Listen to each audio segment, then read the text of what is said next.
الدنيا فوزنا في الأخرى خادجة الكبرى وفاطمة الزهراء. Assalamualaikum warahmatullahi wabarakatuh. Selamat pagi, selamat beraktivitas, selamat belajar juga. Nah, hari ini kita akan belajar mengenai minuman dan makanan halal. Pada bab ini itu diterangkan tentang minuman, makanan halal, makanan haram, dan juga minuman yang haram. Nah, untuk pertemuan yang pertama ini kita akan membahas minuman dan makanan yang halal. Selanjutnya, makanan halal sendiri, makanan halal itu adalah makanan yang boleh untuk dimakan. Artinya boleh itu kamu sesuka kamu itu makanan halal itu boleh kamu makan. Nah, tentu saja boleh atau tidaknya itu menurut ketentuan-ketentuan yang ada atau aturan-aturan yang ada dalam syariat Islam. Ketentuan-ketentuan itu apa sih? Yang pertama adalah halal. Tentu saja harus ada dalil yang menghalalkan sesuatu itu atau sesuatu yang hendak kamu makan.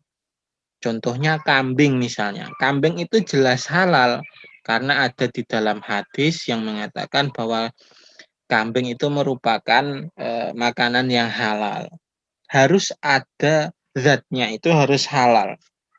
Nah, yang kedua itu adalah thayyibah. Thayyibah itu dari bahasa Arab yang berarti baik. Kalau kita katakan baik juga harus bernutrisi, harus bermanfaat bagi badan, bagi organ-organ tubuh manusia. Itu adalah thayyibah. Boleh jadi makanan yang halal itu tidak thayyibah bagi beberapa orang. Contohnya ketika orang yang mempunyai kolesterol tinggi, memakan daging bagi orang yang berkolesterol tinggi, tentu itu tidak thayyibah. Itu tidak thayyibah atau tidak menimbulkan hal yang positif bagi tubuh. Karena menurut kesehatan tidak baik orang yang mempunyai kolesterol tinggi memakan daging. Tapi kamu tidak boleh menganggap bahwa daging sapi atau daging kambing itu haram. Nah, hanya saja daging kambing atau daging sapi yang dikonsumsi oleh orang yang mempunyai kolesterol tinggi itu tidak thayyibah atau tidak memberikan manfaat seperti itu atau bahkan membahayakan. Yang selanjutnya kita akan membahas tentang 3 kriteria makanan yang halal. Makanan halal harus mempunyai atau harus ada di dalam makanan halal itu harus ada 3 komponen ini, 3 kriteria ini. Yang pertama adalah halal dari zatnya. Artinya apa? Halal dari zatnya ini adalah ada dalil yang menghalalkannya. Entah itu dari Al-Quran atau dari hadis atau dari perkataan-perkataan para ulama kita. Nah, contoh dari halal dari zatnya ini adalah kambing, sapi, unta, dan lain-lain. Kurma juga. Itu adalah makanan yang halal dari zatnya. Atau sudah ada perintah atau sudah ada cap halalnya dari Al-Quran atau hadis. Yang kedua, halal dari cara mendapatkannya. Nah, tentu saja ini harus atau makanan halal harus juga mempunyai atau memiliki kriteria ini. Halal dari cara mendapatkannya. Bagaimana sih halal dari cara mendapatkannya ini? Boleh jadi ketika kamu memakan makanan yang halal, tapi cara mendapatkannya itu dengan cara yang haram, seperti mencuri. Nah, makanan yang mulanya halal itu akan menjadi makanan yang haram ketika prosesnya itu tidak dibenarkan oleh agama. itu adalah yang dimaksud dari halal dari cara mendapatkannya. Itu adalah maksudnya seperti itu. Contohnya ketika kamu eh, contoh pertama nih, halal dari zatnya ini sudah terpenuhi. Contohnya makanannya sate lah misalnya. Sate kan sate kambing. Itu kan daging kambing. Nah, halal mendapatkannya itu bagaimana? Ya, sate ini dibeli dengan uang yang halal, cara mendapatkannya seperti bekerja misalnya menjadi seorang TNI. Nah, ketika ketika mendapatkan gaji membeli sate. Nah, itu halal. Nah, ketika sate ini dibeli oleh orang yang memiliki uang, tapi uang itu dari hasil mencuri, maka sate yang mulanya halal ini akan menjadi haram. Itu adalah maksud dari halal dari cara mendapatkannya. Nah, bukan hanya dua komponen ini, bukan hanya halal dari zatnya dan halal cara mendapatkannya saja, tapi juga yang ketiga ini, halal dari proses pengolahannya. Halal dari proses pengolahannya itu bagaimana sih? Contohnya ketika tadi halal dari zatnya itu adalah sate kambing, itu adalah sudah halal. Cara mendapatkannya juga sudah halal dari pekerjaan yang dibolehkan oleh agama, tapi pengolahannya semisal ditambahkan ganja atau ditambahkan apa yang halal, yang haram. Tentu makanan itu tidak lagi halal, tapi juga nanti berubah kepada keharam. Jadi tiga kriteria ini harus ada, harus halal semuanya. Baru makanan itu boleh kita makan atau menjadi makanan yang halal. Seperti itu. Semisal yang pertama halal dari zatnya, itu saja sudah tidak terpenuhi, maka di bawahnya juga tidak akan terpenuhi. Semisal kita ada sate babi di mangkuk, secara halal dari zatnya saja itu sudah tidak memenuhi kriteria. Nah, kalau babi ini mendapatkannya kok dengan cara yang halal pekerjaannya, tentu itu masih haram karena halal dari zatnya itu menjadi suatu yang pokok. Mau diproses bagaimanapun, babi tetaplah babi dan tetap haram. Seperti itu. Yang selanjutnya adalah kriteria hewan yang boleh dimakan. Yang pertama tidak menjijikkan, tentu saja. Babi itu menjijikkan. Terus yang kedua tidak bertaring seperti macan dan kawan-kawannya. Yang ketiga tidak memiliki kuku yang bercakar seperti elang, kucing, dan lain sebagainya. Yang keempat adalah bukan hewan buas. Hewan buas seperti macan, singa, terus apa itu ya, dan lain-lain. Seperti itu. Yang selanjutnya adalah minuman yang halal. Minuman halal ini adalah ya yang artinya adalah minuman yang boleh diminum menurut ketentuan syariat Islam. Itu adalah minuman halal. Pokoknya halal itu yang dimaksud adalah boleh diminum, boleh dikonsumsi. Itu adalah halal. Itu adalah halal. Nah, kriteria minuman halal ini yang pertama harus tidak memabukkan karena Rasulullah Shallallahu Alaihi Wasallam itu bersabda bahwa semua yang memabukkan itu adalah khomer dan khomer adalah haram. Kullu muskirin khamrun wa kullu khamrin haramun.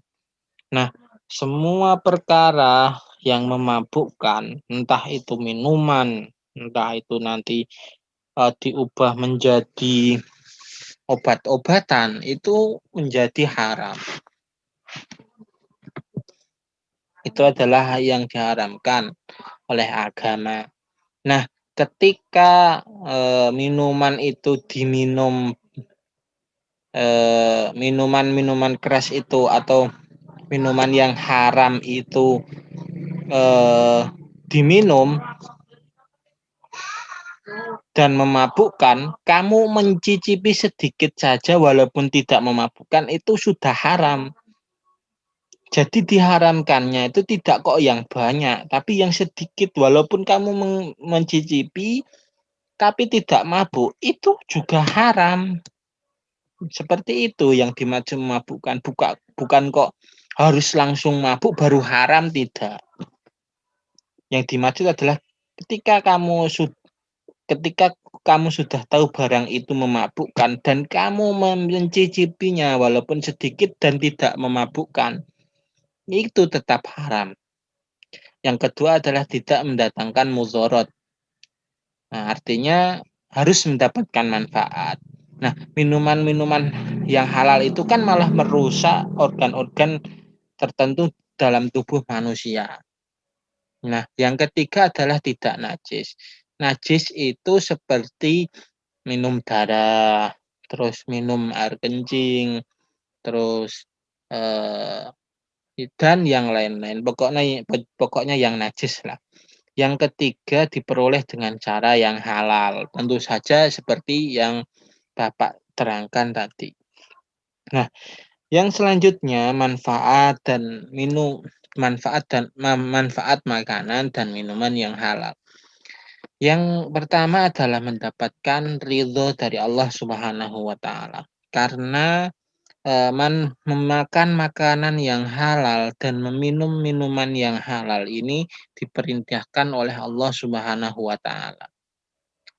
Nah, dengan melaksanakan perintah dari Allah ini, Allah tentu merasa senang melihat hambanya yang taat, melihat hambanya yang takwa, melihat hambanya yang menjalankan perintahnya untuk memakan makanan yang halal dan meninggalkan makanan yang haram. Nah, itu adalah sebuah ridho dari Allah. Yang kedua adalah menjadikan perilaku kita menjadi positif. Boleh jadi orang yang sering melaksanakan korupsi, sering mencuri, sering tidak sholat, perilakunya tidak baik. Boleh jadi itu akibat dari makanan-makanan yang tidak halal atau haram. Duh, Pak, tidak pernah makan babi, tidak pernah makan anjing, tidak pernah minum minuman keras kok. Nah, perilakunya masih tidak positif. Bisa jadi cara mendapatkannya atau cara pengolahannya itu tidak halal. Itu bisa kita bisa muhasabah diri kita sendiri, bisa introspeksi diri kita sendiri apa yang salah. Lalu kita perbaiki lagi. Yang ketiga adalah cara terjaga kesehatan badan dan juga pikiran. Nah, ada beberapa penelitian yang mengatakan bahwa meminum minuman keras itu tidak baik untuk organ otak. Makanan babi juga banyak di berita itu mengandung cacing pita yang sangat berbahaya bagi tubuh manusia. Nah, hikmah dari mengkonsumsi manfaat makanan halal dan minuman haram itu akan menjaga kesehatan tubuh. Nah, ketika tubuh itu sudah sehat, maka digunakan untuk beribadah pun akan nyaman. Digunakan sholat nyaman, digunakan untuk berpuasa nyaman, digunakan untuk berangkat haji juga oke. Nah, seperti itu. Nah, untuk pertemuan kali ini tugasnya adalah seperti ini. Nah, semisal foto ini adalah makanan siang kamu atau nanti apalah bisa pecel lele, terserah makan siang kamu pada hari itu apa, kamu foto terus kamu kasih keterangan. Nah, kebetulan foto ini adalah sate ayam, maka buatlah keterangan ya seperti ini atau lebih baik lah. Atau bisa lebih panjang juga. Ini kan contoh saja. Siang ini saya makan sate ayam. Sate ayam adalah makanan yang halal. Dijelaskan karena ayam adalah hewan yang masuk dalam kategori boleh untuk dimakan. Karena ayam tidak hewan buas. Nah, prosesnya bagaimana? Bumbunya juga tidak berasal dari hal yang dilarang oleh agama Islam seperti ganja. Nah, kemudian minumannya apa? Minuman saya setelah makan sate adalah es teh. Es teh adalah minuman yang halal untuk diminum karena tidak memabukkan. Nah, kamu buat seperti ini yang lebih baik juga monggo, tapi fotonya harus makan siang kalian. Seperti itu nanti diupload di Google Classroom. Terima kasih. Sekian untuk kali ini, semoga bermanfaat. Assalamualaikum warahmatullahi wabarakatuh.